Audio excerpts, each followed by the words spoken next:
long-awaited sex abuse trial of British socialite Ghislaine Maxwell begins in New York. Prosecutors told the court that Ghislaine Maxwell targeted and groomed underage girls for Jeffrey Epstein to abuse.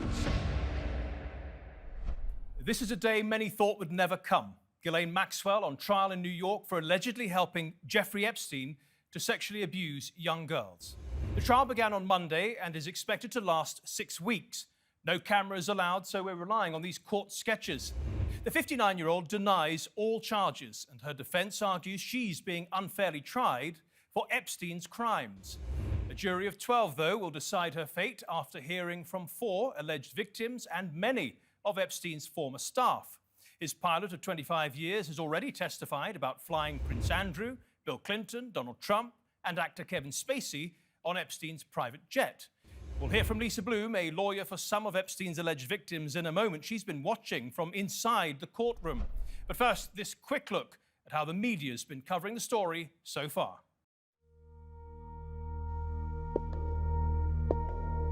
He had a whole network of people who were helping him, and certainly Ghislaine was key to that network.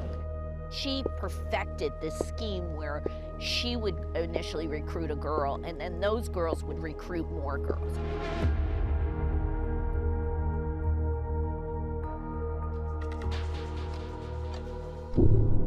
It's a trial with all the trappings of a salacious drama: sex, power, money, and fame. Ghislaine Maxwell has been sitting in a Brooklyn federal jail cell for 17 months awaiting the start of her trial. She's accused of recruiting underage women for Epstein to allegedly sexually abuse from 1994 to 2004. Prosecutors say Maxwell would encourage the girls to give Epstein sexualized massages, arranging them at Epstein's homes in Palm Beach, New Mexico, and New York. We also expect the prosecution to argue that Maxwell even took part in some of the sexual abuse. She was one of the co-conspirators. She was right there with him. I mean, in my opinion, you know, she might have been just equally as bad as he was. Epstein's death makes this case the only opportunity really to hold him and Ghislaine Maxwell accountable and to give these survivors some measure of justice. Maxwell insists she's innocent. Her defense has argued that she's being made a scapegoat because he died. The authorities lost Epstein on their watch in federal custody, and they're taking it out on my sister. That is going to be a central theme of the defense. Blame the person who's no longer here. Blame the empty chair, not our client. Maxwell will face 6 of the 8 criminal counts she's been charged with. The trial will focus on just 4 alleged victims. Get out of the way. Get out of the way. Her defense lawyers are expected to call a, quote, false memories expert to testify on how memories can become distorted over time. The trial is expected to span 6 weeks, but will likely leave a lot of unanswered questions around her and Epstein's relationships with big names, such as Britain's Prince Andrew and Presidents Bill Clinton and Donald Trump. This is an example of one of the most horrific and long enduring patterns of sex trafficking and child exploitation. What's particularly disturbing is how open they operated. Okay, so let's look at what's been happening in court this week. Maxwell's facing 6 criminal charges in this case, including enticing underage girls to engage in illegal sex acts and sex trafficking of a minor. She denies all charges, but if convicted, she faces up to 80 years in prison. In her opening statement, prosecutor Lara Pomerantz said Maxwell preyed on vulnerable young girls, manipulated them, and served them up to be sexually abused. Maxwell's defense, led by the so-called superstar lawyer Bobby Sternheim, claims Ghislaine Maxwell is on trial as a scapegoat for Epstein, adding, ever since Eve was accused of tempting Adam with the apple, women have been blamed for men's bad behavior. The prosecution's case will center on testimony from 4 alleged victims, who will remain anonymous and be known as Jane Does. The first accuser appeared in court on Tuesday and alleged she was 14 years old when Maxwell lured her into Jeffrey Epstein's clutches. She also alleged that Maxwell sometimes participated when Epstein abused her. Over the next 6 weeks, the trial will also hear from Epstein's former employees. Epstein's pilot was the first to testify, Lawrence Visocki, who flew Epstein's private jet for 25 years until the year Epstein died, 2019, told the court that Ghislaine Maxwell was number 2 in Epstein's hierarchy, with Epstein being the big number 1. He also testified that Maxwell was on a lot of the flights and that he'd flown Bill Clinton, Prince Andrew and others. He also said he'd never witnessed any sex abuse.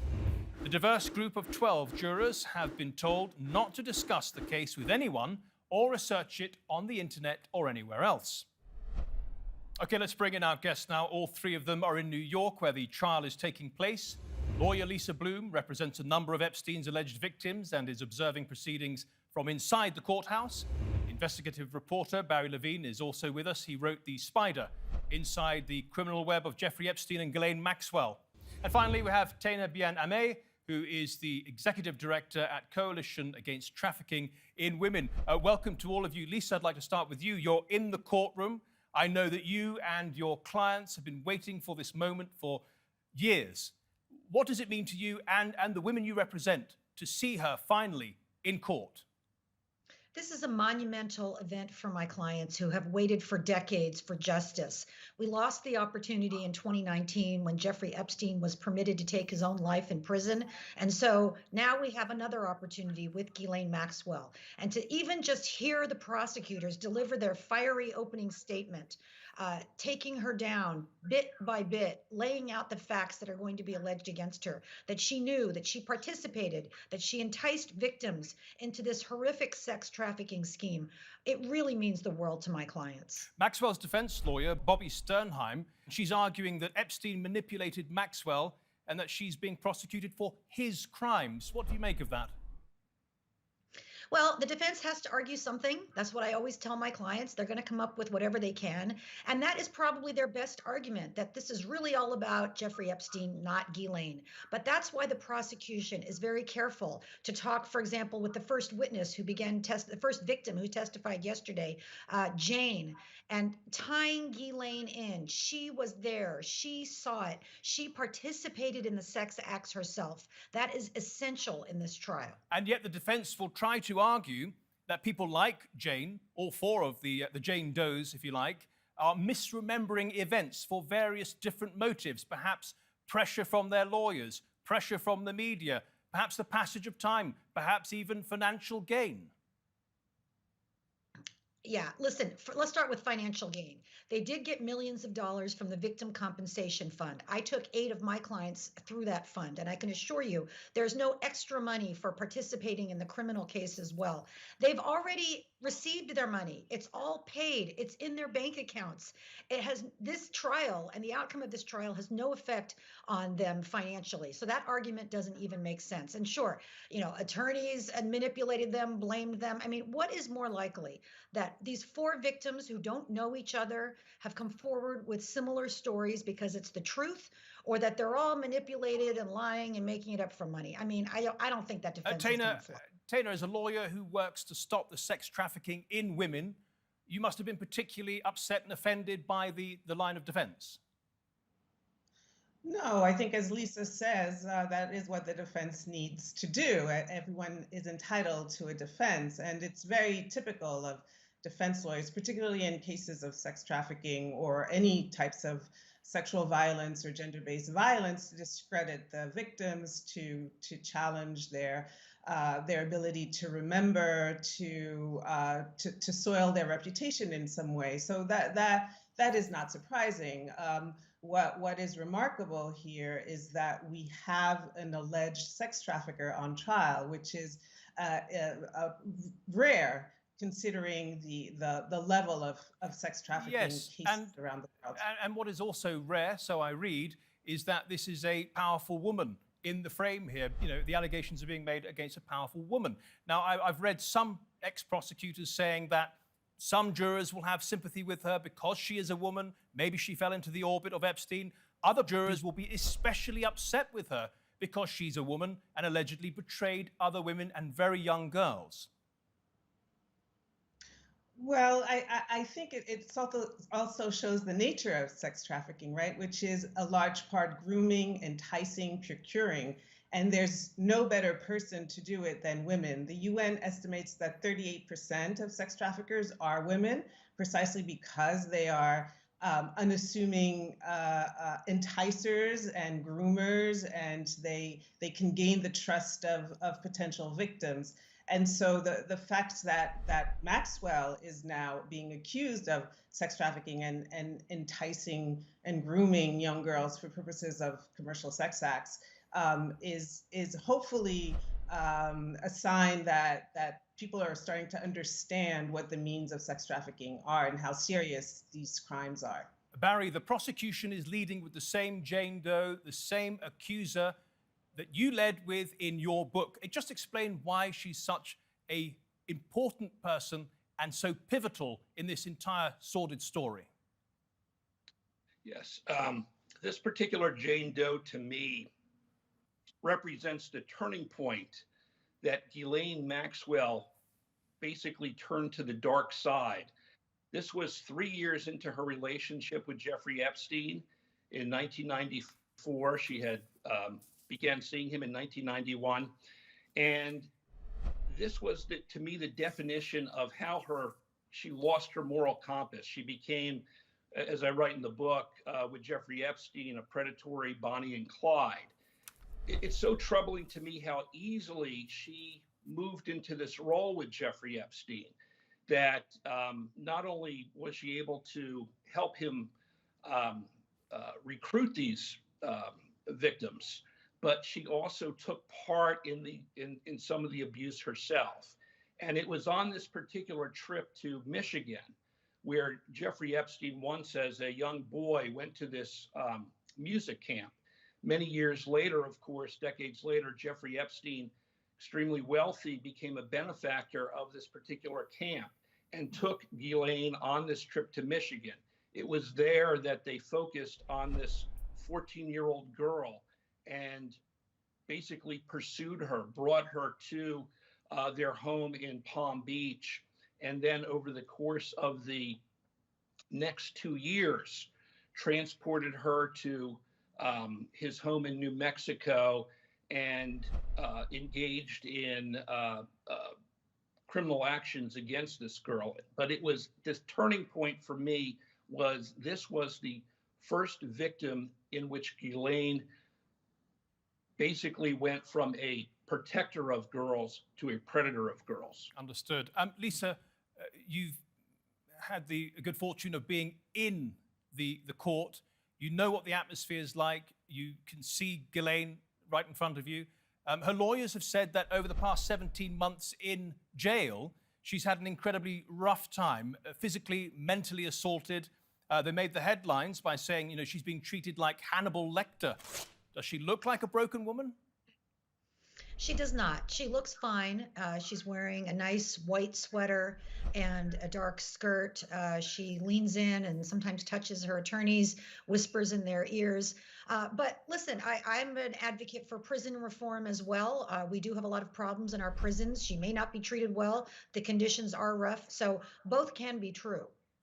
Lisa, a final question before we move on to our next segment. I want to look at the respective firepower of the defense and the prosecution. Bobby Sternheim, as I've already said, is well written up as some sort of superstar lawyer. Lara Pomerantz, the prosecutor, the lead prosecutor, I could hardly find anything on her. Is this an even match? Who is she? Oh, I thought Lara Pomerantz, the lead prosecutor, definitely gave the far superior opening statement. It was meticulous. It was strong storytelling. I think we were all riveted to hearing her tell the story of what happened to Jane and the other girls and then tie it into the law. The defense, in comparison, was a longer, rambling opening statement. So there's good lawyering on both sides, but so far I think the prosecution is doing better. Okay, please stay with us. We're going to turn to another segment of the program now.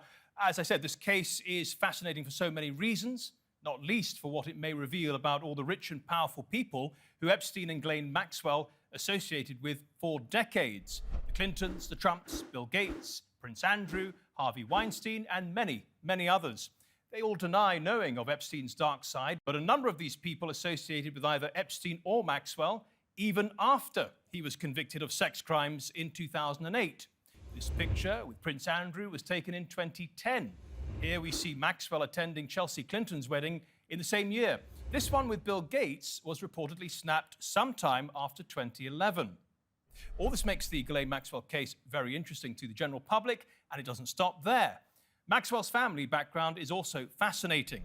She's often called a British socialite, but she also has French and American citizenship. She was born just outside of Paris and is the 9th and youngest child of Robert Maxwell, a disgraced British newspaper magnate who was born into a Jewish Orthodox family in Czechoslovakia in 1923. His original name was Jan Ludwig Hyman Benjamin Hock. He made his home in Britain after the war, changed his name, and established a massive publishing empire. He died in mysterious circumstances in 1991. And it was soon discovered that he'd stolen hundreds of millions of dollars from his own company's pension funds. Robert Maxwell, who was suspected of having numerous links to spy agencies, was buried in Jerusalem, and 6 serving and former heads of Israel's intelligence services attended his funeral. Israel's prime minister at the time, Yitzhak Shamir, eulogized him, stating he has done more for Israel than can today be told. Well, soon after her father's death, Ghislaine Maxwell moved to New York and reportedly started a relationship with Jeffrey Epstein sometime in the early 1990s. Okay, back to the panel now. Barry, what will come out of this trial, what has come out of this trial so far, about the rich and powerful people that these two spent so many years with? Well, I think we would certainly have heard more about the rich and powerful people if a woman named Virginia Giuffre, who was the most well-known accuser, was participating. The prosecution has decided not to use her in this particular case. She has a civil suit going on right now against Prince Andrew, but they chose not to use her because there had been some inconsistencies over the years in some of the things she said.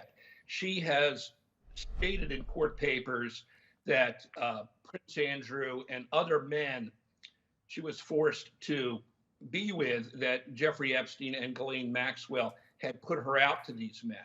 We are not going to hear those specific accounts in this trial. The prosecution is keeping it on these 4 victims that they believe have very airtight stories and are going to be very credible to the jurors. But we are going to hear, what interests me is at some point in the trial, prosecutors are going to introduce some emails that Ghislaine Maxwell sent to what they say are 2 influential men, offering them dates with some women. We don't know if these men will be identified, but to me, this is going to be the first time in the trial where it will open the door to hear about the how Jeffrey Epstein may have used these women for possible blackmail purposes, as we suspect, because we do believe that there was videotape going on in the, in his homes. So that testimony to me is going to be interesting. Lisa, are you hopeful? Do you expect any new information to come out in this trial about any of the rich and powerful men that Epstein associated with? Well, I am hopeful because we've already been hearing it. So we heard the pilot testify that Donald Trump was on the flights, Bill Clinton, Chris Tucker, Kevin Spacey, Prince Andrew. We heard the first victim, Jane, testify that Ghislaine and Jeffrey bragged to her that they knew Bill Clinton and Donald Trump and that this was very intimidating to her. So yes, I do expect to hear more. I hope to hear more because I think this information is important. You'll remember on a previous show, Professor Alan Dershowitz joined us, and he said the reason why Virginia Giuffre is not involved in this trial is because she's been inconsistent. Do you think she should be involved in this trial or not? I think it's up to the prosecutors. Sadly, there are many, many victims to choose from. They have to choose those who can help them meet the elements of the specific crime of conspiracy and sex trafficking that are alleged here. So one of the big factors is age, for example. Jane was 14 when she was first abused, as she said yesterday. That's very important to establish one of the legal elements here. So I trust the prosecutor's judgment in picking the right victims for this case. Barry, we've just gone through some of Ghislaine Maxwell's family background, which includes her formerly very powerful and influential father, Robert Maxwell. As I mentioned, there was some suspicion that he had links with spy agencies. There's also a suspicion surrounding Epstein and Maxwell, that they used these sort of honey traps, if you like, to bring rich and powerful people into their orbit and then to blackmail them to do what they wanted them to do. Is there any credibility to this? I think there is some credibility. What was interesting to me is that, you know, in which I include in my book, The Spider, Robert Maxwell had considered himself a James Bond type. And Maxwell's defense lawyer, in fact, during opening statements, referred to Jeffrey Epstein as a James Bond type. We do know, and I report in the book, that Robert Maxwell had extremely close ties to Israeli intelligence. He was, there are investigators over in Israel who say that he was an asset of the Mossad. We do know that Jeffrey Epstein also had very close ties to Israel. He socialized with some of their top politicians. He made great contributions to defense funds over there. I think that there is indeed a tie. I think that Robert Maxwell had, to some degree, introduced his daughter before his death to Jeffrey Epstein. How far that intelligence connection went, no one really knows for sure. But you know, all the signs are there that her ending up with Jeffrey Epstein was, you know, what was not just, you know, fate or by accident. That there was something more here in terms of when she moved to New York after her dad's death in 1991. Dana, at the beginning of the program, we heard one commentator saying what was so shocking about all of this is how these two moved in rich and powerful circles, and they did what they did in plain sight in a way. It was hidden by a sort of veneer of respectability. Is this a common thing with in that sort of circle? Well, I think what it shows is the way sex trafficking works. It works because there's a market for it, right? And we're hoping that this trial also brings up that without the men who allegedly raped these girls, and Epstein and Maxwell, who allegedly sex trafficked girls, that they are the key to sex trafficking. Lisa, as you mentioned, Epstein managed to evade justice by either killing himself or he was killed very quickly after he was arrested and charged with kind of similar charges, right? Sex trafficking and conspiracy charges. There was some concern, I remember when we were talking before, about whether or not Maxwell would make it to trial. Now that it's begun, do you have confidence that the state will ensure it goes all the way? I have heard that they have 5 to 6 people watching her at all times. We know with Jeffrey Epstein, there were 2 prison officials who were found to have been negligent, fallen asleep on the job. Somehow the cameras were off at the time that he was allowed to take his own life, if indeed that's what happened. So yes, I think they're not going to make that mistake again, and this trial is going to go through until the end. And is there any concern that she may be able to get some sort of sweetheart deal as Epstein did back in 2008? Or if she is found guilty, do you think the full weight of the law will be put upon her? It's not 2008. The Me Too movement is ascendant, and she is not going to be able to get a sweetheart deal. I'm very confident of that. If that could have happened, it would have already happened. I think the state believes it has a strong case, because it does, and we are going to go all the way through on this. I think there would be such an uproar. There would be women in the streets protesting if she got a sweetheart deal. So I just don't see it happening. Barry, I think you wanted to come in there? Yeah, I think that this is going to go the full way. I think that really very early on, Ghislaine Maxwell had to make a decision with her lawyers. Was she going to give up information that I know she has about very influential men? But she has stuck to the line that she has done nothing criminal, They've made that decision that they're going to take that the whole way through the trial, that they were not going to entertain a deal from the beginning, that they're going to, as her defense lawyer said, this is a case about memory manipulation and money. They're going to attack these women. I don't think that in this Me Too era that is going to hold up. The psychologist who the defense is going to bring forward to question the false memory syndrome is someone who did testify in the Harvey Weinstein case. And of course, Harvey Weinstein was convicted. Barry, Taina, and Lisa, thank you all for your contributions to the Nexus today. We look forward to having you back on towards the end of the trial. Thank you very much. And thank you at home and on your phones for watching. Remember, if you want to see this episode or any of our previous episodes, do go to our channel on YouTube. Just type in Nexus TRT World.